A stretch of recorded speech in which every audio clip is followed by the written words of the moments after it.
first came into the program, I kind of related back in my mind to 2004 when I went through a different type of program that was just exercise. Well, when it was explained to me that I'd be doing exercise, cooking classes, and yoga, I thought, yoga?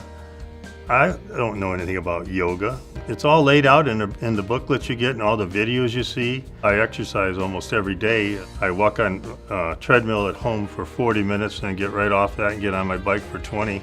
It's changed my whole lifestyle, how I look at food. I won't buy anything without looking at the label. I've lost 30 pounds of weight in 3 months, and I couldn't have done that without this. There's no way. I have a lot more energy than I ever had in the last 2 years, that's for sure. Don't have the aches and pains I used to have. Everything's changed.